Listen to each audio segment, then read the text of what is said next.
नमस्ते दर्शकवृन्द, फेसबुक लाइभमा म यहाँहरूलाई हार्दिक स्वागत गर्न चाहन्छु। यो फेसबुक लाइभ eNepnews.com नेपाली पत्रकारहरूको अन्तर्राष्ट्रिय सञ्जाल इन्जाको फेसबुक पेज र मेरो आफ्नै फेसबुकबाट प्रसारण भइरहेको छ। आज म तपाईहरुसँग एक विशेष अतिथि लिएर आएको छु।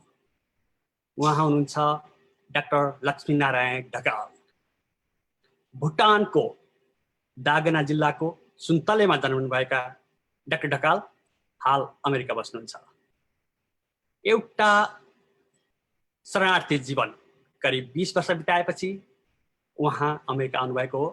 त्यसभन्दा अगाडि उहाँ भुटानमा हुनुहुन्थ्यो। भुटानदेखि अमेरिकासम्मको यो यात्राको बारेमा हामी आज कुराकानी गर्नेछौँ र भर्खरै डाक्टर ढकालद्वारा लिखित एउटा पुस्तक वासदेखि पुनर्वाससम्म सार्वजनिक भएको छ। आज हामी यो पुस्तकको सेरोफेरोमा कुरा गर्नेछौँ।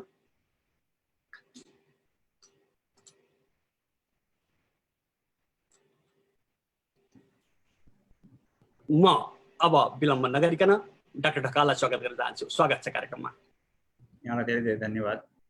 तपाईको भर्खरै वासदेखि पुनर्वाससम्म पुस्तक बजारमा आएको छ।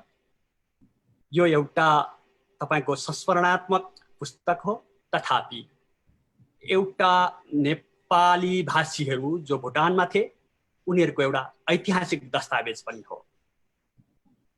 नेपाल हुँदै अमेरिका आएको करिब 10 वर्षपछि तपाईले यो पुस्तक प्रकाशन गर्नुभएको छ। किन यो पुस्तक यति बेला प्रकाशन गर्नुभयो, यो बारेमा अलिकति प्रश्न पारिदिनु। हैन, अब 2009 मा म यहाँ पुनर्स्थापित भएको हुँ। अमेरिका आइपुगेको 2009 मा हो। अब त्यस पछाडिका जुन आफ्ना घरायसी जुन समस्याहरू हुन्छन्, स्थापित हुने क्रममा काम पाउनुपर्ने अनि त्यहाँबाट आफू स्थापित हुनुपर्ने, परिवारलाई चाहिँ सेटल गर्नुपर्ने, यी तमाम समस्या हुँदाखेरि अब आरम्भिक 2-4 वर्ष केही गर्न हामीहरूले भ्याइएन।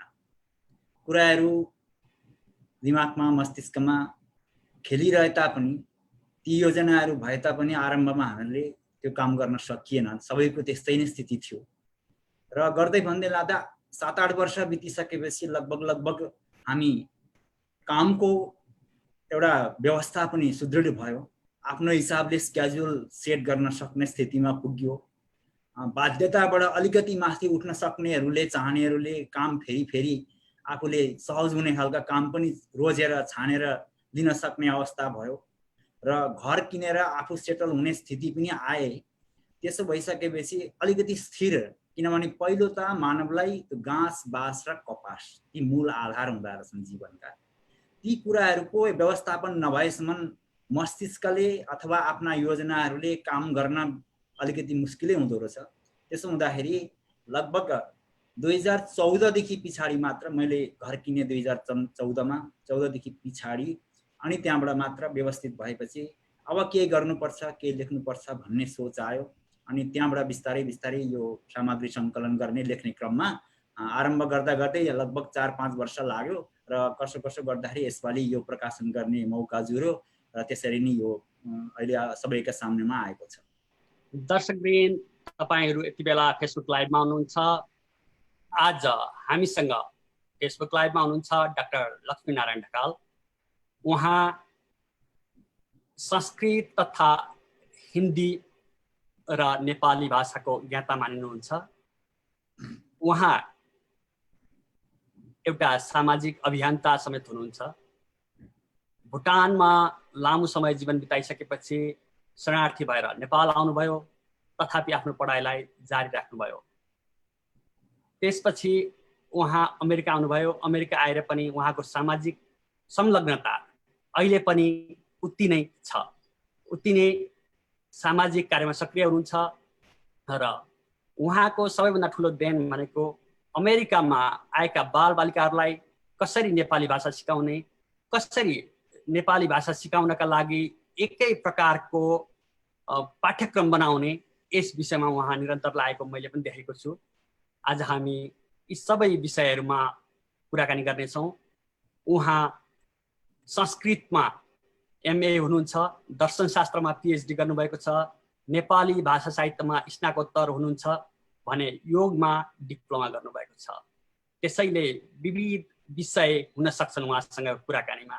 तर पनि हामी प्रारम्भ गर्छौँ आज भुटानबाट नेपाली भाषीहरू किन लखेटिए, नेपाली भाषीहरूको हाल अवस्था कस्तो छ। त्यसैले म उहाँसँग विगततिर फर्कन चाहन्छु। लक्ष्मीजी, किन नेपाली भाषीहरूलाई भुटान सरकारले लखेट्यो? अब यो बडा अत्यन्त गम्भीर प्रश्न हो। यसका उत्तरहरू धेरै हुन सक्छन्, तर पनि समग्रमा हामीले हेर्दा भुटानको एकतन्त्रीय तानाशाही जुन सरकार हो, उहाँको सरकार नै मुख्य कारण भयो र यसका पछाडि राजनैतिक स्वार्थ छ। त्यसमा आफ्नो कुर्सी, आफ्नो सत्ता र आफ्नो पारिवारिक एउटा साम्राज्य जो हो, त्यो साम्राज्यमा धक्का लाग्ने, बिस्तारै गएर पछि गएर सत्ता खोसिने, सत्ता चाहिँ छोड्नुपर्ने स्थिति देखिएपछि बिस्तारै जब दक्षिण भुटानका नेपालीहरू शिक्षित हुन थाले, बिस्तारै अगाडि बढ्न थाले, त्यो देखेपछि कहीँ पछि गएर मेरो कुर्सी डगमगाउने हो कि भन्ने स्थिति जब देखियो, त्यो देखिएपछि त्यहाँको सरकारले विभिन्न षड्यन्त्रहरू रच्न थाल्यो। ती षड्यन्त्र रच्ने क्रममा त्यहाँबाट जनतालाई उच्छेद गर्नेसम्मको कृत्य गरियो, जसका कारण 1 लाख भन्दा बढी दक्षिण भुटानी हामी नेपालीहरूले आफ्नो घर जग्गा जमिन सारा सम्पत्तिहरू चाहिँ छोडेर चाहिँ त्यागेर चाहिँ बाहिर निस्किनु परेको स्थिति हो। त्यसो हुँदाखेरि मुख्य कारण त्यहाँको सरकार हो, जो चाहिँ तानाशाही राजतन्त्रात्मक सरकार, एउटा शासन प्रणाली छ त्यहाँ पहिलादेखि चलिआएको र त्यो अझै पनि छ।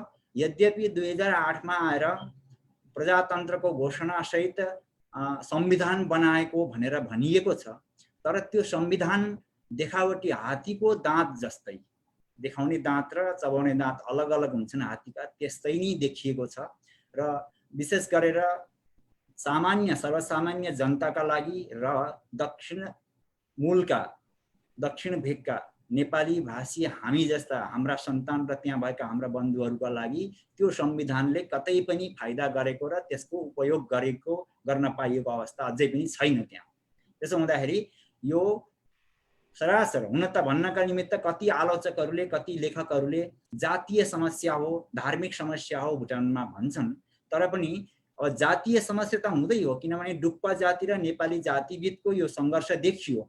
अब डुक्पा जातिहरूको एउटा राजतन्त्रात्मक सत्ता प्रणाली पहिलादेखि चलेको र नेपालीहरूलाई अगाडि बढ्न नदिने षड्यन्त्र जुन रचिए, त्यसो हुँदाखेरि जातीय समस्या देखियो, तर अन्ततोगत यो राजनैतिक मुद्दाले मुछियो र आफ्नो कुर्सी नडगमगाओस् भन्ने हिसाबले षड्यन्त्र भए र हामीलाई बाहिर निकालियो। त्यसरी नै त्यो षड्यन्त्र रचिएको देखिन्छ।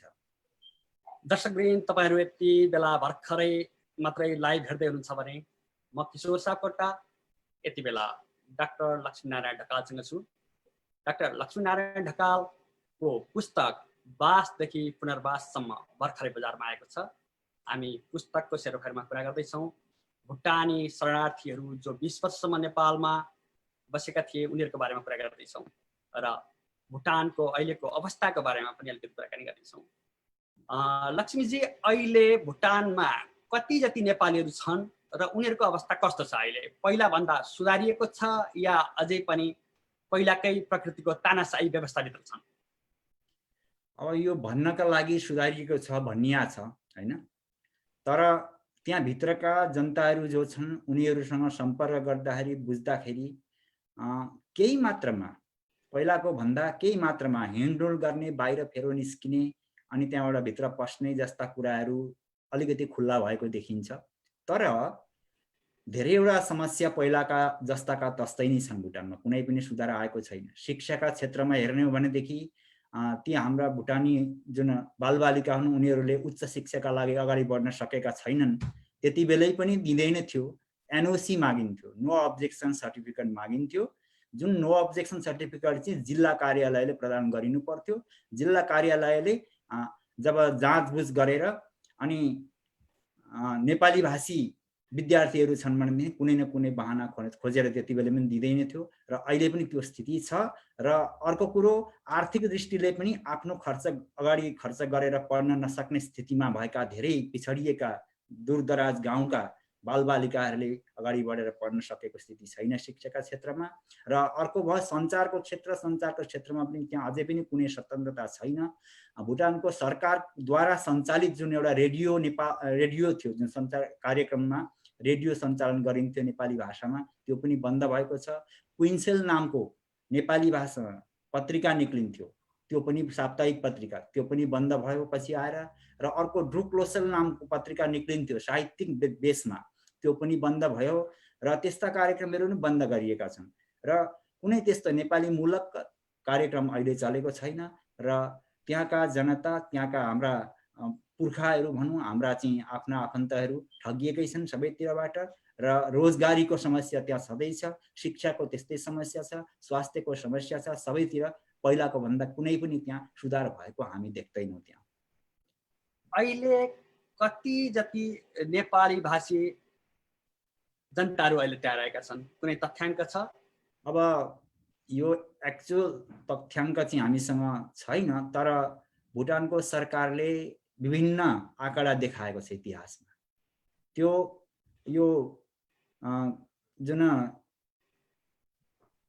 युएनओमा जब सदस्यता लिने क्रममा भुटानले जनताको जुन सङ्ख्या हो त्यो सङ्ख्यालाई गडबडी गरेर देखाएको भनेर चाहिँ धेरैवटा इतिहासकारहरूले अरूले पनि चर्चा गरेको पाइन्छ।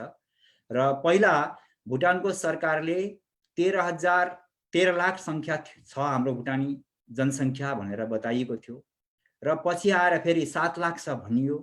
र वस्तुतः त्यो किन त्यसरी गरियो त भन्दाखेरि नेपाली भाषी जनताहरूलाई कम देखाउने हिसाबले त्यो घटाइएको रहेछ भन्ने षड्यन्त्र हुन् भन्ने कुराहरू पछि आएर हामीले बुझ्यौँ। तर जब 1 लाख दक्षिणी भाषीहरूलाई, दक्षिणी भुटानीहरूलाई, लोछाम्पाहरूलाई बाहिर निकालियो, त्यस पछाडि के भन्यो त भन्दाखेरि 45% दक्षिण भुटानी भाषीहरू र अरू 65% पूर्वीय अथवा पूर्व भुटानका या उत्तर भुटानका या पश्चिम भुटानका जुन डुक्पा जातिहरूका छन् उनीहरू छन् भनेर पनि भनियो। तर त्यहाँको सरकारले अहिलेसम्म पनि तथ्याङ्क यसरी यति हो भनेर बताएको अवस्था छैन। धन्यवाद लक्ष्मीजी। दर्शकवृन्द, तपाईहरू भर्खरै मात्रै फेसबुक लाइभ हेर्दै हुनुहुन्छ भने हामीसँग डाक्टर लक्ष्मीनारायण ढकाल हुनुहुन्छ। डाक्टर लक्ष्मीनारायण ढकालको पुस्तक वासदेखि पुनर्वाससम्म भर्खरै बजारमा आएको छ। हामी आज यही पुस्तकको सेरोफेरोमा उहाँसँग कुराकानी गरिरहेका छौँ र सँगसँगै भुटानमा भएका नेपालीहरूको अवस्था, अझै भुटानी शरणार्थी शिविरमा भएका मानिसहरूको अवस्था र अमेरिका आइसकेपछि भुटनिजहरूको जीवनशैलीको बारेमा पनि कुराकानी गर्दैछौँ। र अब म उहाँलाई सोध्न चाहन्छु, अझै पनि नेपालका भुटानी शरणार्थी शिविरहरूमा कति जति भुटानी नागरिकहरू रहेका छन्, कुनै तथ्याङ्क छ? हजुर, लगभग 7,000 देखि 14,000 सम्म छन् भनेर भनिएको छ। अब लगभग 2-3 वर्ष अगाडि युएनएचसिआरले 2017-18 तिर हामी अब यो खाद्यान्न आदि जुन सुविधा युएनएचसिआरले दिँदै गरेको थियो त्यो चाहिँ कटौती गर्छौँ, हामीले गर्नुपर्ने स्थिति आयो भनेर घोषणा गरेका थियो एकपटक। र त्यति बेलाको आँकडा अनुसार 14,000 छन् भनिएको हामीहरूले थाहा पाएका हौँ। तर लगभग अहिले 7-8 हजारको हाराहारीमा जनसङ्ख्या छ, किनभने त्यहाँदेखि पछाडि कति पुनर्वास हुने जुन पहिला फर्म भरेका थिए पुनर्वासका क्रममा ती व्यक्तिहरू आइसकेको अवस्था भएकाले गर्दाखेरि त्यहाँ अलिक घटेको अवस्था छ। र पनि अहिले 7-8 हजार जति जनसङ्ख्या त्यहाँ हुनुपर्छ, त्योभन्दा बेसी नै हुनुपर्छ। अब अहिले उनीहरूको अवस्था के हो? उनीहरू तेस्रो देशको पुनर्वासमा जान्छन्, नेपालमा नै उनीहरू स्थायी बसोबास गर्छन् या भुटान जान्छन्? अबको उनीहरूको अवस्था के हुनेछ? यो बारेमा कुनै पूर्वानुमान या कुनै तयारी केही छ? अब यो स्थिति उहाँहरू जति पनि रहनु भएको छ, उहाँहरू कतिपय हामी भुटान फर्किन्छौँ भन्ने अडानले नि पुनर्वासका क्रममा उहाँहरूले प्रक्रिया सुरु गर्नु भएन। र कति यस्ता समूहबाट हुनुहुन्छ जो चाहिँ आफ्नो निर्णय लिन नसक्ने व्यक्तिहरू पनि हुनुहुन्छ धेरै।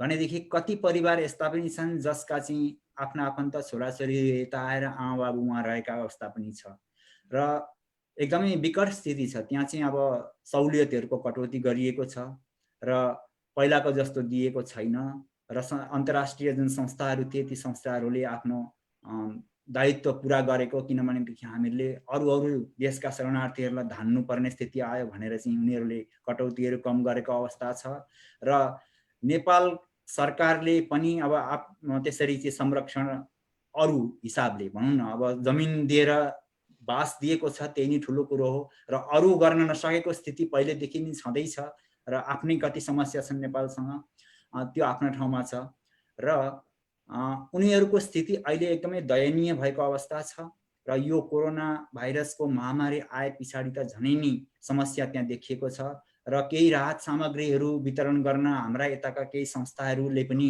पहल गर्दै गरेको हामीहरूले सामाजिक सञ्जाल माध्यम देख्दैछौँ र एकदम विकट स्थिति छ उनीहरूको। अब उनीहरूलाई भुटानले फर्काउने स्थिति पनि देखिएको छैन र नेपाल सरकारले नागरिकता दिएर राख्ने स्थिति पनि देखिएको छैन अहिलेसम्म र अन्तर्राष्ट्रिय संस्थाहरूले फेरि हामीलाई जस्तै यतै पुनर्वासमा ल्याउने अथवा नल्याउने भन्नेमा पनि कुनै निर्णय भएको अथवा उनीहरूले मानसिकता परिवर्तन गरेर हामी जान्छौँ नि त भनेको अवस्था पनि छैन र यथास्थितिमा उनीहरू आफ्नो पीडा भोगिरहेका छन् र अत्यन्त दयनीय दारुण अवस्था छ त्यहाँ भएका परिवारहरूको। दर्शकवृन्द, तपाईहरू यति बेला eNepalese.com र नेपाली पत्रकारहरूको अन्तर्राष्ट्रिय सञ्जाल इन्जाको फेसबुक लाइभमा हुनुहुन्छ।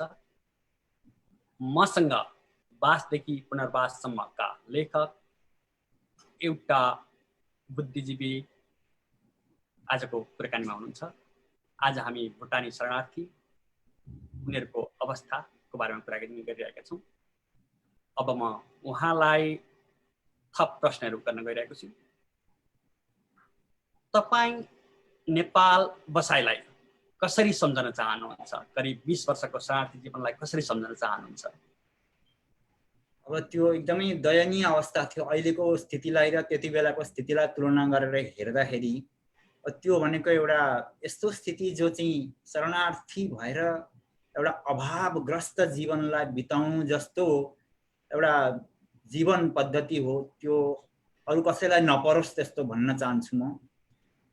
र त्यो जति दयनीय दुःख लाग्दो स्थिति हुँदैन र धेरै सङ्घर्षहरू हामीहरूले गर्नु परेको अवस्था थियो र साथसाथै त्यो अवस्थामा हामीले सिक्ने, पढ्ने र केही नयाँ कुरा जान्ने अवस्था पनि आयो र त्यति बेला अब भुटानबाट निस्किएको अवस्थामा म लगभग 16 वर्षको थिएँ भुटान छोड्नु पर्दाखेरि। अब 16 वर्षको एउटा बालक अवस्था हो। त्यति बेला धमाधम शिक्षामा तल्लीन हुनुपर्ने समय हो, तर हाम्रो शिक्षा अवरुद्ध भएको थियो र 90 को आन्दोलन जब भुटानमा भयो त्यति बेलै त्यहाँका शिक्षालयहरू बन्द गराइएको थियो। त्यहाँबाट पछाडि हामीहरूले अध्ययन गर्ने अवसर पाएनौँ र नेपालमा आइसकेपछि शरणार्थी जीवनको जुन एउटा धावाधावी आपाधापी भयो, त्यति बेला परिवारलाई संरक्षण गर्ने र परिवारको सुरक्षा गर्ने प्रथम दायित्व आयो हामीमा। तर बिस्तारै सटल भइसकेपछि अब जुन कुराले हामीले देश छोड्नु पर्यो, भाषा, साहित्य, संस्कृति र शिक्षा, जुन कुराबाट हामीले वञ्चित भयौँ ती कुरालाई हामीहरूले खोज्नुपर्छ, हामीहरूले चाहिँ प्राप्त गर्नुपर्छ भन्ने दिशामा भुटानी युवाहरू, संस्थाहरूले सञ्चालित गरेका विद्यालयहरू, महाविद्यालयहरूमा व्यवस्था पाएकाहरूले र उमेर भएकाहरूले त्यहाँ अध्ययन गरे भनेदेखि जसको उमेर माथि पुगिसकेको थियो र शिविर लेभलमा एउटा माध्यमिक शिक्षाको तहसम्म गर्नेहरूले त्यहाँ गरे, शिक्षा अध्ययन गरे भनेदेखि त्यहाँभन्दा माथिका विद्यार्थीहरूले आफ्नो हिसाबले कहाँ सुविधा हुन्थ्यो, कहाँ पाइन्थ्यो त्यसरी खोजे र रोजगारी गर्दै, आधा टाइम भन्दा बेसी रोजगारी गर्दै, काम गर्दै आफ्नो शिक्षालाई अगाडि बढेको अवस्था थियो त्यति बेला। र त्यही क्रममा मेरो आफ्नो व्यक्तिगत कुरा गर्नु पर्दाखेरि यो पुस्तकमा पनि मैले चर्चा गरेको छु। तर अब यो कहानी भनेको मेरो मात्रै व्यक्तिगत अवश्य होइन, म जस्ता हजारौं विद्यार्थीहरूका सङ्घर्षका कुरा छन् यहाँ। र विशेष गरेर मेरो अध्ययन भनेको बनारस, भारतको बनारसमा मेरो अध्ययनको सुरुवात भयो, शिविरबाट बाहिर निस्केपछि भनौँ। र त्यस पछाडि मैले उहाँ अध्ययन सुरु गरेँ र त्यो अध्ययनका क्रममा धेरै सङ्घर्ष गर्नु पर्यो र मलाई यी कुराहरू गर्न कतै पनि लाज अथवा हिचकिच हुँदैन कि मैले खाना बनाएर 30-35 जना साधु सन्त र विद्यार्थीहरूलाई खाना बनाएर रोटी बेलेर बिहान बेलुका त्यति व्यक्तिहरूलाई भोजन गराएर त्यति गराए बापत बस्ने र खाने व्यवस्था हुन्थ्यो आश्रममा। र त्यसरी अध्ययन गरेको हुँ, MA कम्प्लिट नगरुन्जेल, अर्थात् 8 वर्षसम्मको लगातार जीवन मेरो त्यसरी रह्यो, त्यसरी सेवा गर्दै। र त्यो सेवाकै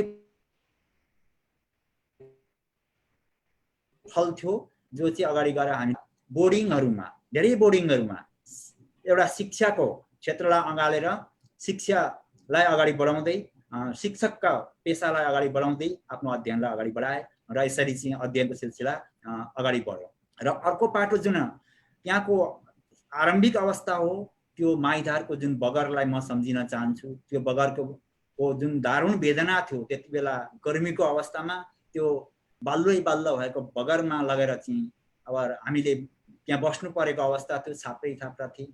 जब हामी त्यहाँ पहिलो दिन प्रवेश गर्यौँ, प्रवेश गर्दाखेरि त्यहाँको त्यो तापिएको त्यो बालुवा अनि त्यहाँबाट ती सबै छाप्राहरूमा भोजन बनाउँदाखेरि त्यो एउटा जुन दुर्गन्ध निक्लिन्थ्यो। र अर्को कुरो, दिशा पिसाबको जुन व्यवस्था थिएन राम्ररी, सबैतिर छरपष्ट थियो, बाहिर शिविरको बाहिरपट्टि निस्किसक्दाखेरि त्यताबाट आउने दुर्गन्ध र उता बगरपट्टिबाट आउने हावाले ल्याउने दुर्गन्ध, त्यसले गर्दाखेरि त्यहाँ चाहिँ के भएको थियो, महामारी फैलिएको थियो सुरुमा। र धेरैजना हाम्रा बुढा वृद्ध मातापिता र बालबालिकाहरूले ज्यान गुमाउनु पर्यो। र मेरै परिवारमै पनि वृद्ध माता आमा, हजुरआमा हुनुहुन्थ्यो र मेरा भाइ बहिनी मसिनै थिए त्यति बेला। उनीहरूलाई पनि दादुराले सिकिस्त पारेर अब बाँच्दैनन् भन्ने स्थितिमा पुगेका थिए। त्यस्तै अवस्था सबैको, धेरैको थियो। त्यो दिनौँ चाहिँ सैकडौँ लास जल्थ्यो, त्यस्तो स्थिति पनि देखियो। र त्यसदेखि पछाडि बिस्तारै अब नेपाल सरकार लगायत UNHCR-ले लु अब यसरी हुने रहेछ, व्यवस्थित गर्नुपर्छ भनेर माइधारबाट चाहिँ 7 वटा शिविरमा अरूतिर व्यवस्थित गरेर सारेपछि अनि बिस्तारै त्यो मर्ने जुन क्रम हो त्यो घट्दै गएको हो। र त्यस्तो स्थिति सुरुमा भयो। र त्यो सुरुमा जुन रासन पानी जबसम्म थिएन तबसम्म नेपालका धेरै बुद्धिजीवीहरूले, क्षेत्रीय नेताहरूले, समाजसेवीहरूले चाहिँ चामलहरू, रासनहरू बटुलेर खैनीका बट्टाले उगाएर चाहिँ दिएर त्यसरी नै जीवन बचाएको आरम्भमा जब संस्थाहरू, UNHCR आदि संस्थाहरू जब पुगेका थिएनन् उहाँ, त्यसरी पनि गरेका रहेछन् हामी आउनुभन्दा पहिला। र त्यस्तो त्यो दारुण अवस्था त्यो कसैलाई पनि नपरोस् ती सम्झेर अहिले पनि जुरुङ हुन्छ हाम्रो हृदय काँप्छ। तर त्यही ठाउँबाट, त्यसैबाट चाहिँ हामी उठेर अगाडि सिकेर बढेका हुनाले एउटा आत्मविश्वास आज के बढेको छ हामी युवाहरूमा भनेदेखि, हामी जस्तै समस्या आए पनि, जस्तै सङ्घर्षलाई झेल्नु परे पनि हामी तयार छौँ, हामी तयार हुन सक्छौँ र हामीले तयार हुनुपर्छ र अगाडि बढ्नुपर्छ। यही नै जीवन हो भन्ने कुराहरू हामीले सिक्न पायौँ। त्यही नै ठुलो जीवनमा उपलब्धि लाग्छ र त्यसले चाहिँ साहस दिन्छ आज। र जहीँ गए पनि, जस्तै परिस्थिति आए पनि हामी अवश्य पनि सङ्घर्ष गरेर अगाडि बढ्न सक्छौँ भन्ने यी सबै युवाहरूलाई आएको छ, लागेको छ भन्ने मलाई लाग्छ।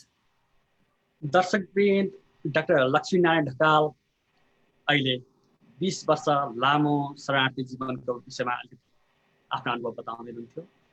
र अलिकति म पुस्तकको सवालमा प्रवेश गर्न चाहन्छु। यति बेला मैले तपाईँहरूलाई देखाइसकेँ। वासदेखि पुनर्वाससम्म उहाँको पुस्तक मेरो हातमा छ। यो पुस्तक भुटनिज र गैर भुटनिजहरूले किन पढ्ने? हजुर, यो अब एक त यसमा शरणार्थी जीवनको विपन्नताको कहानी छ। अर्को कुरो, भुटानको त्यहाँको तानाशाही सरकारले लुकाएका कुराहरू पनि उजागर गर्ने प्रयत्न गरेको छु ऐतिहासिक पृष्ठभूमिमा। त्यहाँका इतिहासहरू कोट्याउने प्रयास गरेको छु मैले। किन त भन्नुहुन्छ भनेदेखि भुटानका सवालमा जति पनि विदेशी विद्वानहरूले, भारतीय विद्वानहरूले र केही विदेशी विद्वानहरूले केही लेखेका छन्। तर समस्या के छ भनेदेखि भुटानभित्रको इतिहास जुन सरकारले, त्यहाँको तानाशाही सरकारले जुन प्रायोजित गरेको हुन्थ्यो त्यति नै मात्रै उनीहरूले देख्न पाउँथे, उनीहरूले जान्न पाउँथे र उनीहरूले त्यति नै मात्रै लेखेका छन्। र जब बाहिरबाट कुनै लेखक पत्रकारहरू भित्र जान्थे त्यति बेला उनीहरूलाई चाहिँ एउटा होटलमा स्वागत गरेर राखिन्थ्यो अनि त्यहाँबाट सरकारको एउटा कुनै न कुनै गाइडले चाहिँ आफूले सुनियोजित गरेको ठाउँमा पुर्याइन्थ्यो, जो चाहिँ आर्टिफिसियल देखिन्थ्यो, बनाइएको हुन्थ्यो। त्यहाँ टेकनाथ रिजालजीको निर्वासन भन्ने पुस्तक प्रकाशन भएको छ केही वर्ष अगाडि। टेकनाथ रिजालजी जो चाहिँ भुटानका सर्वमान्य नेता हुनुहुन्छ, दुनियाँले जानेको कुरा हो। उहाँको निर्वासन पढ्दाखेरि थाहा पाउन सकिन्छ। र उहाँले के उल्लेख गर्नुभएको छ त्यहाँ भनेदेखि त्यसरी प्रायोजित गरेर चाहिँ रेड क्रस आदि जुन संस्थाहरू जब उहाँ जेलमा हुनुहुन्थ्यो, जेलमा भएका बेला रेड क्रस, अन्तर्राष्ट्रिय रेड क्रस सोसाइटीले चाहिँ भित्र जेलमा भएका आशाका बन्दीहरू, टेकनाथ रिजाल आदि अरू जो पनि हुनुहुन्थ्यो, उहाँहरूको अध्ययन गर्ने क्रममा भित्र जाँदाखेरि त्यसरी चाहिँ जो थिएनन्, जो अस्वाभाविक रूपमा त्यसरी चाहिँ हतार 2 दिन रोकेर राखेर सबै तयार गरियो, सेटअप गरियो अरेर ती भिजिटरहरूलाई घुमाइयो अरे। त्यस्तो गरिया छ, त्यस्तो गरिन्छ त्यहाँ। त्यसो हुँदाखेरि दक्षिण भुटानी अथवा डुक्पा जातिकै पनि गरिबी रेखादेखि मुनिका जुन जातिहरू छन्, जुन पीडमार्कामा परेका छन् अथवा सम्पूर्ण नेपाली भाषीहरू छन्, उनीहरूको व्यथा, उनीहरूको पीडा, उनीहरूको जुन अधिकारको कुरो हो त्यो कुरो ती पुस्तकहरूमा लेखिएको छैन। र ती कुराहरूलाई पनि उजागर गर्ने प्रयास मैले गरेको छु। र कतिवटा इतिहासका पाटाहरू जो भुटानका सरकारले लुकाएको छ, बाहिर निकाल्न दिएको छैन, आफ्नो स्वार्थका लागि, आफ्नो कुर्सी बचाउनका निमित्त ती कुराहरू पनि निकाल्ने प्रयास गरेको छु। त्यसै कारणले त्यो कथा, त्यो इतिहास र शरणार्थी जीवनको जस्तो शरणार्थी एउटा को मुद्दालाई जान्नका निमित्त र पुनर्वास भइसकेपछि पछाडि पनि कस्ता कस्ता सङ्घर्षहरू र समस्यासँग हामीले झेल्नु पर्दैछ भन्ने कुराहरू पनि केही मात्रामा मैले छाएको छु। त्यसो हुँदाखेरि यो केवल भुटानीहरूका लागि मात्रै नभएर सम्पूर्ण नेपाली भाषी अथवा सम्पूर्ण व्यक्तिहरूका लागि पठनीय एउटा सामग्री हो भन्ने मलाई लाग्छ। र अब अङ्ग्रेजी यसको भर्सन निकाल्न सकियो भनेदेखि अरू अङ्ग्रेजी भाषीहरूका लागि पनि एउटा पठन योग्य हुन सक्ने सम्भावना देखिन्छ। तर भविष्यमा कस्तो हुन्छ प्रयास अवश्य गर्नेछौँ। तर यो सबैका लागि उपयोगी नै सिद्ध हुन्छ भन्ने मलाई लागेको छ। दर्शकवृन्द, यति बेला तपाईँहरू eNeplis.com र नेपाली पत्रकारहरूको अन्तर्राष्ट्रिय सञ्जाल इन्जाको फेसबुक लाइभमा हुनुहुन्छ। मसँग डाक्टर लक्ष्मीनारायण ढकाल हुनुहुन्छ। उहाँको वासदेखि पुनर्वाससम्म नामक पुस्तक भर्खर प्रकाशन भएको छ। हामी पुस्तक र नेपाली भाषी भुटानीहरूले भोग्नु परेका कष्टहरूको बारेमा कुराकानी गर्दैछौँ। एउटा अलिकति आलोचनात्मक प्रश्न पनि आउने गर्छ। भुटानमा भएका केही सीमित महत्त्वकांक्षी नेताहरूको कारणले गर्दा धेरै भुटानी भाषी नेपालीहरूले दुःख पाए भन्ने प्रकृतिको आरोप लगाउने गरिन्छ। तपाईँ सहमत हुनुहुन्छ? अब यो सहमत र असहमत भन्दा पनि त्यो परिस्थिति कस्तो थियो त्यसलाई पछाडि ब्याकग्राउन्ड बुझ्न जरुरी हुन्छ यस सवालका सन्दर्भमा। अब कहीँ पनि त्यस्ता स्वार्थवादी व्यक्तिहरू हुन सक्छन् कुनै पनि समाजमा, त्यो अलग कुरो हो। तर भुटानको परिप्रेक्ष्यमा हेर्दाखेरि हामी किन असफल भयौँ भन्नुभन्दा पनि त्यहाँको परिस्थिति कस्तो थियो र कस्ता ठाउँबाट उठेर हामीले आउनु पर्यो, कस्ता सङ्घर्ष गर्नु पर्यो भन्ने कुराहरू बुझ्न जरुरी छ एउटा कुरो। अर्को कुरो, अब भुटानी समस्या कस्तो पेचिदो थियो, त्रिकोणात्मक समस्या हो यो कुनै। अब हेरौँ न, भुटानबाट बाहिर निस्किने साथ भारतको बोर्डर छ। भारतको बोर्डरमा आएर बग्रेल भएका भुटानीहरूलाई ट्रकमा खादिन्छ अनि तिमीहरूको संस्कृति, तिमीहरूको भाषा मिल्ने ठाउँ त नेपाल हो भनेर काँक्रा भित्ता लगेर अनलोड गरिन्छ। यो कुराहरूलाई पनि बुझ्नु पर्यो। अनि त्यस पछाडि भुटानको अन्तर्राष्ट्रिय सम्बन्ध, भुटानको घरेलु सुरक्षाको सम्बन्धको सुरक्षा गर्ने भारत जस्तो देशले दक्षिण भुटानीहरूलाई जब त्यहाँबाट निकाल्ने क्रममा जुन एउटा भुटानको सरकारद्वारा षड्यन्त्र गरियो, त्यसको संरक्षण भारतले पनि गरिदियो। र त्यस्ता अवस्थामा यो मुद्दा भारतका हातमा थियो धेर थोर। नेपालका हातमा भन्दा भारतका हातमा चाहिँ यसको चाबी थियो, छ अझै पनि। तर त्यो चाबी चाहिँ खोल्दिन चाहेन भारतले। तर पुनर्वासका क्रममा जब अभियान सुरु भयो, सहर्ष उसले कुनै पनि प्रतिबन्ध त्यहाँ पनि लगाएन, कुनै कुराहरू भारतबाट आएनन्। यी सारा कुराले के देखिन्छ त भन्दाखेरि नेपालीहरूलाई कुनै न कुनै माध्यमले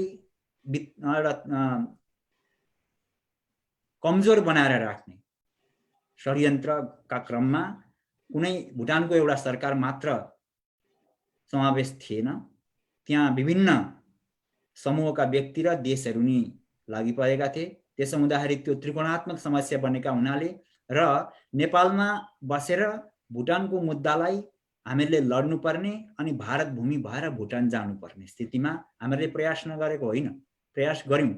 हामीले मेचीका पुलमा चाहिँ अब धेरैले गोली पनि खाए, यहाँ हत्या पनि भए, शहीद पनि भए र हामीले त्यो सङ्घर्ष नगरेका अवश्य होइनौँ, गरेका हौँ।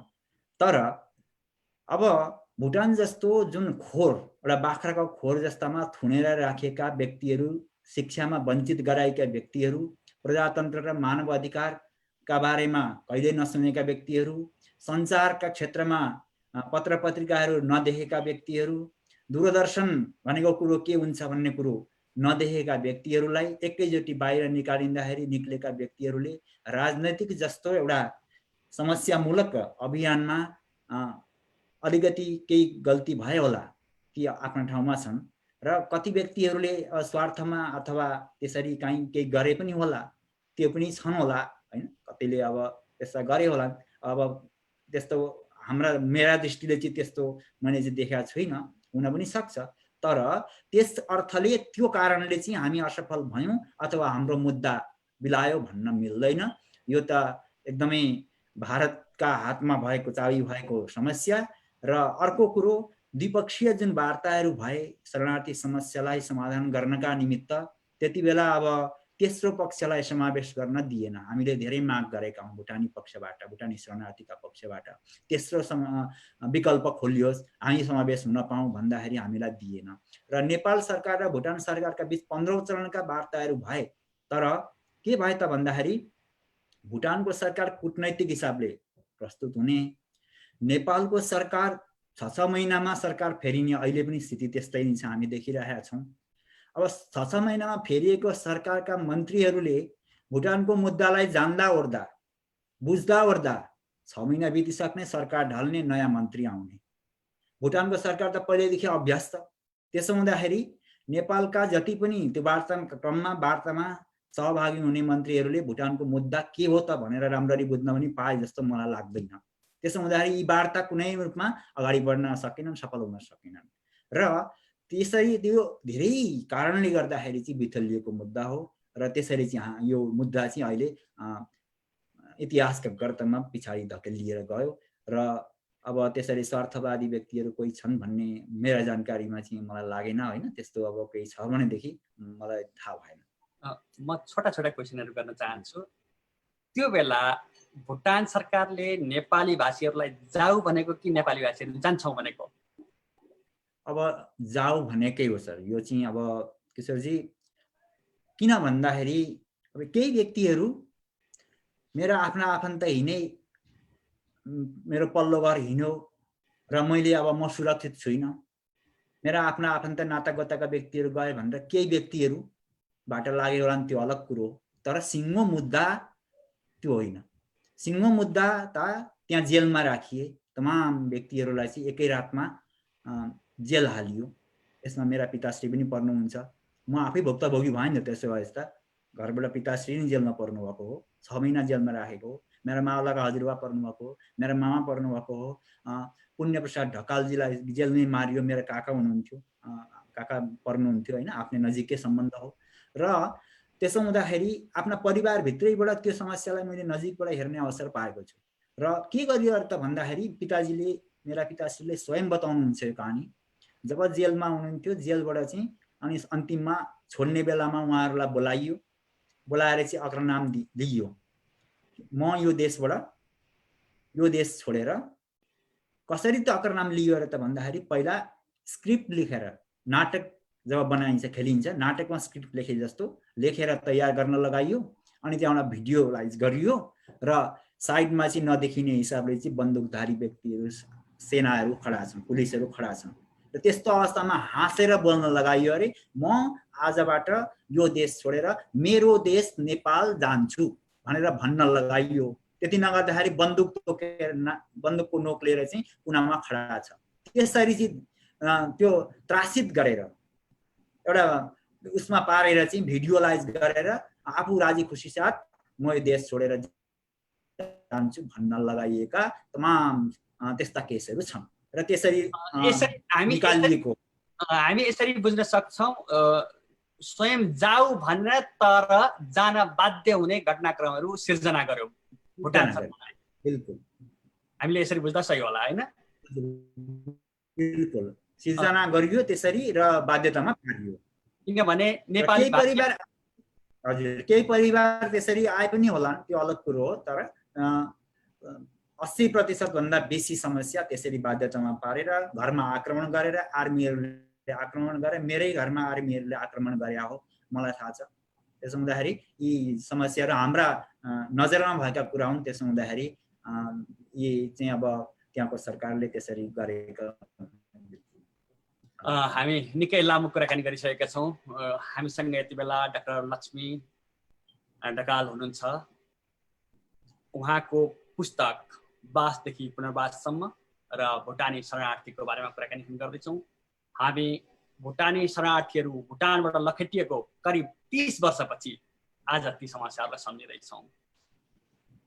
अब म पुनर्वास भइसकेपछि तेस्रो देशमा पुनर्वास भइसकेपछिको अवस्थाको बारेमा कुराकानी गर्न चाहन्छु। जब अमेरिका आउनुभयो, एउटा ल्यान्ड अफ अपर्च्युनिटी भनिन्छ अमेरिकालाई, कस्तो महसुस भइरहेछ अहिले यति बेला?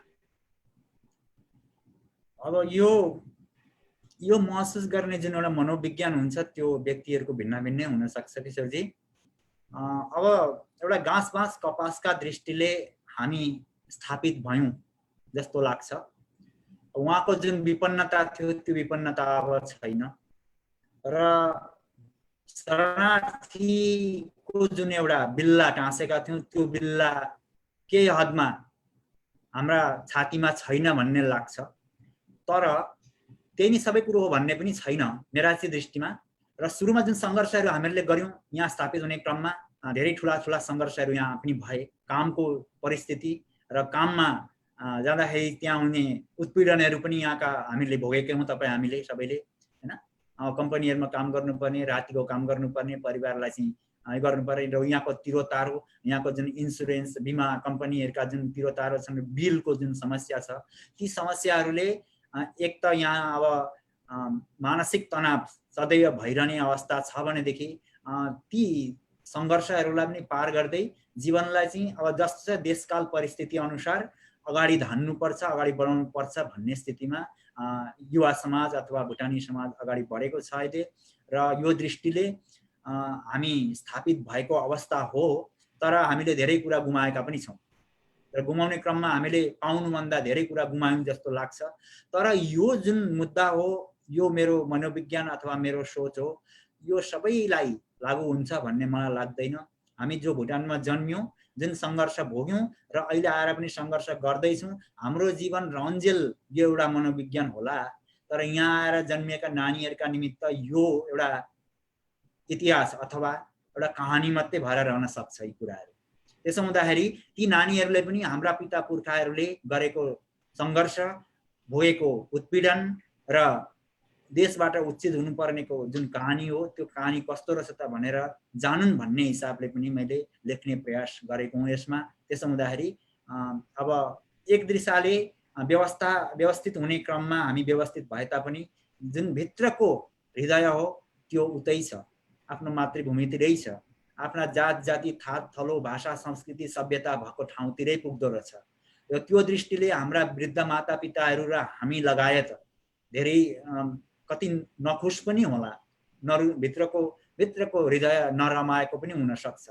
तर व्यवस्थाका दृष्टिले एउटा स्थापन हुने क्रममा देशकाल परिस्थितिलाई हामीहरूले सम्हाल्नु नै पर्ने, एउटा अपनाउनु नै पर्ने स्थिति भएकाले यसलाई हामीहरूले सम्हालेरै अपनाएरै अगाडि जानुपर्छ। यसबाट हामी अब भाग्न सक्दैनौँ। दर्शकवृन्द, हामी कुराकानीको लगभग अन्तिममा आइपुग्न लागेका छौँ। अब केही प्रश्नहरू मात्रै छन् मसँग। आज हामीसँग डाक्टर लक्ष्मीनारायण ढकाल हुनुहुन्छ, जो करिब 20 वर्ष शरणार्थी जीवन बिताएपछि अमेरिकामा पुनर्वास भएर हाल लुइभिल केन्टकीमा बस्नुहुन्छ। उहाँको संस्मरणात्मक पुस्तक वासदेखि पुनर्वाससम्म भर्खरै बजारमा आएको छ, जसले नेपाली भाषी भुटानीहरूका कथाहरू भन्ने छ। उहाँ लगायत करिब 90,000 भुटानी शरणार्थीहरू भुटानबाट 20 वर्ष शरणार्थी शिविरमा बसिसकेपछि अमेरिका आउनुभएको, अमेरिका र अन्य मुलुकहरूमा पुग्नुभएको छ, र केही शरणार्थीहरू अहिले पनि नेपालमै हुनुहुन्छ। यो अवस्थामा हामी उहाँसँग आगामी केही कार्यक्रमहरूको बारेमा कुराकानी गर्नेछौँ। उहाँहरू भुटान छोड्नु पर्दा मूलत भाषा, संस्कृति, धर्म पनि एउटा भुटान छोड्नुपर्ने एजेन्डा बनेको थियो, किनभने नेपाली भाषाको पठन पाठन बन्द गरिएको थियो, दक्षिण भेगका स्कुलहरू बन्द गरिएको थियो, मन्दिरहरूमा प्रतिबन्ध, हिन्दू धर्ममाथि प्रतिबन्धको अवस्था थियो। त्यसैले आफ्नो धर्म, संस्कृति र छोराछोरीको भविष्यलाई पछ्याउँदै पनि धेरै मानिसहरू आउनुभएको छ। केही राजनीतिक मुद्दाहरूको कारणले पनि निस्किनु भएको छ। यस्तो अवस्थामा भाषा, संस्कृति, संस्कारको कारण भुटान छोड्नुभएका भुटानी नागरिकहरू अब अमेरिकामा आफ्नो भाषा, धर्म, संस्कृति जोगाउन के गर्दै हुनुहुन्छ? उहाँहरूका आगामी अभियानहरू के छन्? सुनौ लक्ष्मीजीबाट। लक्ष्मीजी, यो बारेमा अलिकति बताइदिनु न। हजुर किशोरजी, धन्यवाद। यो पनि एउटा महत्त्वपूर्ण प्रश्न हो। यो एउटा ठुलो समस्या। पुनर्वास पछाडि अब भुटानीहरू मात्रै नभएर नेपालतिरबाट आउने मित्रहरू, बन्धुहरू हुनुहुन्छ, उहाँहरूको र हाम्रो यो समान समस्या छ। यो सबैले मिलेर सहकार्यमा अगाडि गर्नुपर्ने मुद्दाहरू छन्। कति यो भाषाको जुन समस्या छ, यो समस्या अब हजुरबा र नातिका बिचमा दोभाषे उभ्याउनु पर्ने स्थिति भएको छ। र यो भाषाको जुन समस्या हो, किनभने भाषा भन्ने कुरो, संस्कृति भन्ने कुरो र धर्म भन्ने कुरो मानवलाई छोड्दैनन् पिछा, जहाँ गए पनि सँगसँगै जाने कुरा हुन्। तर भाषा भन्ने कुरो प्रयोग गरिएन भनेदेखि लुप्त भएर जाने कुरा हुँदो रहेछ। र भाषामा संस्कृति अडिएको हुन्छ। संस्कृतिलाई बचाउन भाषालाई बचाउन जरुरी हुन्छ।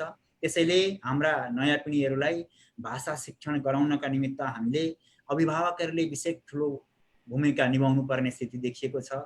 किनभनेदेखि भाषा भन्ने कुरो बोलिदिँदाखेरि, सुनिरहँदाखेरि नानीहरूले सुनेर सिक्ने कुरा हुन्, र एउटा स्टेप त्यो हो सुरुको।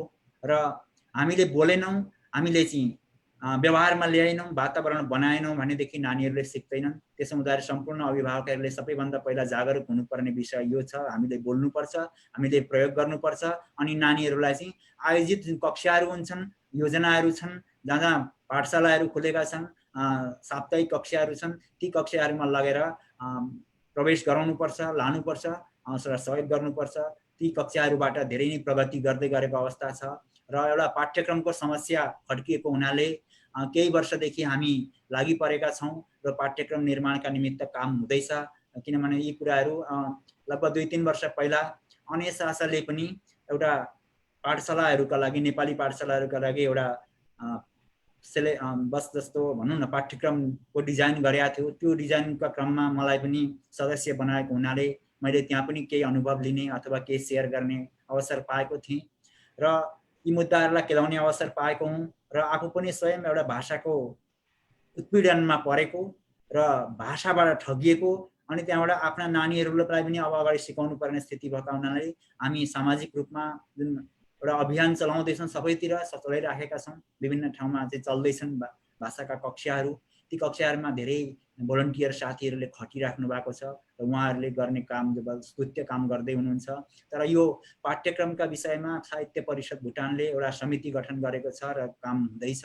र हामीले त्यस 3 लेभलसम्मको एउटा टार्गेट राखेर पहिलो लेभलको चाहिँ पाठ्यक्रम यहाँको मानकमा, यहाँका पछाडि गएर जुन क्रेडिट सिस्टममा पनि राख्न सकियोस् भन्ने हिसाबले ध्येयले तदनुरूप एउटा पाठ्यक्रम निर्माण गर्ने, पाठ्यक्रमका साथसाथमा एउटा शिक्षक निर्देशिका पनि एउटैमा कसरी बनाउन सकिन्छ, के पढाउने, कति पढाउने र शिक्षकले कसरी त्यसलाई प्रस्तुत गर्ने भन्नेमा अनुसन्धान र खोज गर्दै गर्दै त्यसको लेखनको एउटा प्रक्रिया चल्दैछ। केही महिनामा अथवा 2-4 महिनामा भनौँ हामी त्यसलाई प्रस्तुत गर्ने जमर्को गर्दैछौँ। त्यसले केही सहयोग गर्छ भन्ने लागेको छ र यो मुद्दा बडा जटिल मुद्दा भएकाले म सबैलाई हार्दिक अनुरोध गर्न चाहन्छु, जो दर्शकहरू यहाँ हुनुहुन्छ, जसले सुन्दै हुनुहुन्छ र जसले पछि हेर्नुहुनेछ, र सबैले नेपाली भाषालाई बचाउनु पर्छ। यो भाषालाई बचाइएन भने हाम्रो अस्मिता, हाम्रो संस्कृति र हाम्रो सभ्यता लोप भएर जानेछ र हामी हराएर जानेछौँ, हाम्रो पहिचान हराएर जानेछ र हाम्रा नानीहरूले पछि गएर भाषा भुल्नेछन् र यो भाषालाई संरक्षण गर्न हामीले आजदेखि जागरुक हुन र सहकार्य गर्न, लगानी गर्न जरुरी छ। लगानी पनि गर्नु पर्यो, लगानी गरिएन भने हुँदैन। किन तन मन धन तीनै चिजले चाहिँ लागि पर्यो भने मात्रै कुनै अभियानमा, कुनै मिसनमा हामी सक्सेस हुन सक्छौँ। त्यसैले अवश्य पनि हामीले यसमा लागि पर्नुपर्छ र यसमा सबैको सहकार्य हुन जरुरी हुन्छ। अब एउटै व्यक्तिले सबै कार्य गर्न सक्दैन विभिन्न क्षेत्रमा, त्यसो हुँदाखेरि आफ्ना भूमिका आफ्नो ठाउँबाट सबैले निभाइयो भनेदेखि अवश्य पनि यो अभियानमा हामी अगाडि बढ्न सक्छौँ र भाषाको संरक्षण गर्न हामी सक्छौँ भन्ने मलाई लाग्छ। धन्यवाद लक्ष्मीजी। हामी कुराकानी गरेको करिब 45 मिनट बितिसकेछ र कुराकानी हाम्रा धेरै जसो सकिसकेका छन् र दर्शकहरूलाई म एउटा जानकारी गराउन चाहन्छु। जब भुटानी नागरिकहरू अमेरिका पुनर्वास आए, नेपाली भाषा कक्षाहरूको सङ्ख्यामा पहिला नेपाली कम्युनिटीहरू मात्रैले पनि सञ्चालन त गर्नुभएको थियो, तर जब भुटनिज कम्युनिटी पनि अमेरिका प्रवेश गर्यो, धेरै नेपाली भाषा कक्षाहरू सञ्चालन भएका छन्। धेरै नेपाली नानीहरूले नेपालमा नेपाली भाषा पढ्न पाएका छन्, जसले घरमा समेत पनि नेपाली बोल्ने अभ्यास बढ्दै गएको छ। यो सकारात्मक कुरा हो। र अर्को एउटा सकारात्मक पाटो भनेको डाक्टर लक्ष्मी ढकालजीका पिताजीले मारुति नन्दन पात्रो तयारी गर्नुभएको छ, जस कारणले नेपाललाई ज्योतिषमा फलो गर्नुपर्ने, चाडपर्वमा फलो गर्नुपर्ने एउटा संस्कार सकिएको छ, प्रचलन सकिएको छ र यहीँको टाइम अनुरूप हाम्रा चाडबाड मनाउने क्रम सुरु भएको छ। यो पनि एकदमै सकारात्मक पक्ष हो र स्वयं यो कार्यमा लक्ष्मीजीले आफ्ना पितालाई सघाइराख्नु भएको छ। अलिकति यो ज्योतिषीय पाटोलाई पनि थोरै चर्चा गरिदिनु भयो भने तपाईँको पिताले सुरु गर्नुभएको अभियानमा एउटा सम्मान मिल्ने थियो भन्ने हिसाबले मात्र मैले यो प्रश्न उठाएको हुँ। यो बारेमा अलिकति चर्चा गरिदिनु न। हजुर किशोरजी, धन्यवाद। यहाँलाई बहुत जटिल समस्या यो पनि एउटा उठाइदिनु भयो। यो जब 2014 हामी त दसैँमा आयौँ, 10 देखि आएदेखि नै समस्या यहाँ देखिन थाले। पहिला त उहाँ आउँदा थाहा थिएन। समयको 12 घण्टा जतिको, 10 देखि 12 घण्टाको जुन अन्तर हुँदो रहेछ यहाँ उहाँदेखि यहाँ, अनि उहाँ दिनुहुँदा यहाँ रात उहाँ दिनुहुने, अनि अब तिथिमिथिको जुन क्रम छ त्यो अगाडि पछाडि हुँदो रहेछ धेरै नै। उहाँका पात्र हेरेर यहाँ त हामीले गलत गरिराखेका हुँदो रहेछ। त्यो स्थिति जब पत्ता लाग्यो, पिताजी स्वयं ज्योतिषी भएकाले पत्ता लाग्यो, अनि बिस्तारै अब म पनि संस्कृतको विद्यार्थी, ज्योतिष विषय नभए पनि अब यो कुरो यस्तो भनेर चाहिँ जब चर्चामा आयो, चर्चामा आएर अनुसन्धान गर्दै जाँदाखेरि, खोज्दै जाँदाखेरि, चर्चा परिचर्चा गर्दै जाँदाखेरि त कुरो यस्तो रहेछ भन्ने थाहा पाइयो। अनि अब यहीँको पञ्चाङ्ग चाहिने रहेछ भन्ने भयो। अनि पिताजीले सुरु गर्नुभयो, पाण्डुलिपि तयार गर्नुभयो। पहिलो वर्ष एउटा पाण्डुलिपि तयार गर्नुभएको थियो। मैले आफ्ना समस्याले गर्दाखेरि सहयोग गर्न प्रकाशन भएन। 15 मा आएर चाहिँ हामीले पहिलोचोटि प्रकाशन गर्यौं र यो मुख्य कारण के रहेछ त भन्दाखेरि त्यो समयको अन्तर हो। यो समयको अन्तर चाहिँ अब के हुन्छ भन्दा समय भूगोलको हिसाबले परिवर्तन हुने र तिथि नक्षत्र आदि जुन छन् ती चाहिँ आकाशीय खगोलीय भएकाले गर्दाखेरि तिनीहरूको आफ्नो गति, आफ्नो एउटा परिधि भएकाले ती दुईटाको तारतम्य, खगोल र भूगोलको तारतम्य मिलाएर एउटा परिणाम निकाल्ने चाहिँ पञ्चाङ्गले गर्छ, जसबाट तिथि, हाम्रा पर्वहरू, चाडहरू निर्धारण हुन्छन्। ती चाहिँ अब नमिल्दो रहेछ कहिलेकाहीँ। धेरै 70% मिल्दैन नेपालको र यहाँ, कारण त्यो रहेछ। र केही मिल्छन्। अब किनभनेदेखि कसरी मिल्छन् त भन्दाखेरि तिथिका घडी कम र बेसी जुन हुन्छन्, त्यो कम र बेसी हुनुमा कारण छ त्यहाँ। र जब घडी बेसी हुन्छन्, त्यो घडी बेसी भएका बेला त यहाँ अघिल्लो दिन पर्छ, घडी कम्ती भए उहाँका पात्रमा भनेदेखि समान हुन्छ र एकै दिन पर्छ। र त्यसै कारणले यहाँ नेपाली पारामा हामीले चलाउने पात्रो नेपालमा जस्तो बन्थ्यो त्यसरी नै यहाँ बनाउन आवश्यक देखियो र सङ्घर्ष धेरै गरेर यो समाजका निमित्त हामीले निकालेर चाहिँ अब सुचारू छ र भित्ते पात्रो पनि चल्दछ, निक्लिएको छ र पञ्चाङ्ग पनि छ र लगभग हामी 6औं अङ्कमा हामीहरूले यसपालिको प्रकाशन गरिसकेका छौँ र निरन्तर छ यो कार्य र धेरैले अब नेपालबाट आउने गुरुहरूले, साथीहरूले, प्रयोगकर्ताहरूले र भुटानबाट आउनेहरूले र भारतबाट पनि आउने कति नेपालीहरूले धेरैले प्रयोग गरिरहेको अवस्था छ र दिन प्रतिदिन यसमा बढोत्तरी र नयाँ नयाँ कुरा सिक्ने अवसर, खोज्ने अवसर पनि पाइरहेका छौँ र यो एउटा त्यसरी यसलाई बुझ्नुपर्दछ। दर्शकवृन्द, हामी यति बेलासम्म eNepliz.com र नेपाली पत्रकारहरूको अन्तर्राष्ट्रिय सञ्जाल इन्जाको फेसबुक लाइभमा प्रत्यक्ष प्रसारणमा थियौँ र हामीसँग हुनुहुन्थ्यो डाक्टर लक्ष्मीनारायण ढकाल। उहाँको पुस्तक वासदेखि पुनर्वाससम्म र भुटानी शरणार्थी समस्या, नेपाल र अमेरिकामा पर्ने समयको अन्तरको कारण हुने ज्योतिषीय समस्या लगायतका विषयमा हामीले परिचर्चा गऱ्यौँ। कुराकानीको क्रम लगभग यही अन्त हुन्छ। लक्ष्मीजी, अन्तमा केही भन्न चाहनुहुन्छ कि कार्यक्रमलाई अन्त गरौँ?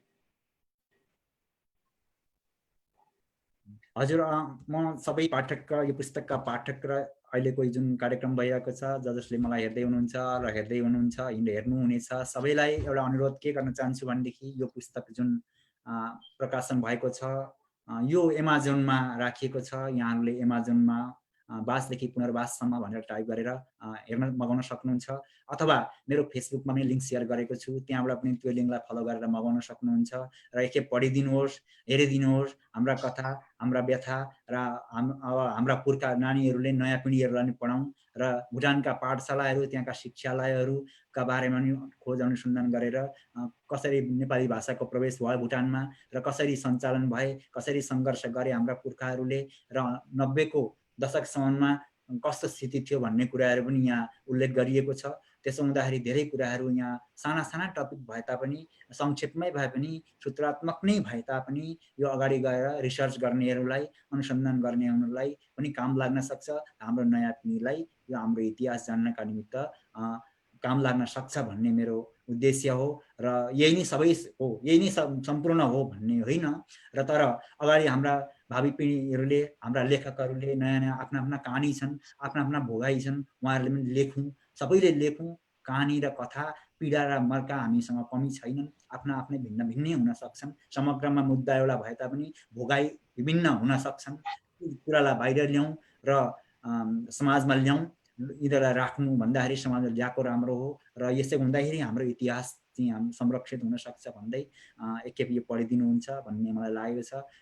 यसो भन्दै eNepliz जुन कार्यक्रम छ, पेज छ, अन्तर्राष्ट्रिय सञ्जाल छ, यो परिवारलाई र विशेष गरेर हाम्रा मित्र किशोरजीलाई म विशेष धन्यवाद दिन चाहन्छु। यहाँले चाहिँ यो अवसर दिनुभयो र सबैलाई म फेरि पनि आभार व्यक्त गर्दै यति नै भन्न चाहन्छु अहिलेलाई। धन्यवाद लक्ष्मीजी। दर्शकवृन्द, तपाईँहरूले यति बेलासम्म हामीलाई हेरेर साथ दिनुभयो। म तपाईँहरूलाई हार्दिक धन्यवाद दिँदै अहिलेलाई हाम्रो प्रत्यक्ष प्रसारण यही टुङ्ग्याउन चाहन्छु। फेरि पनि म अर्को प्रत्यक्ष प्रसारण लिएर तपाईँहरूको सामान्य आइहाल्नेछु। अहिलेलाई बिदा, नमस्कार।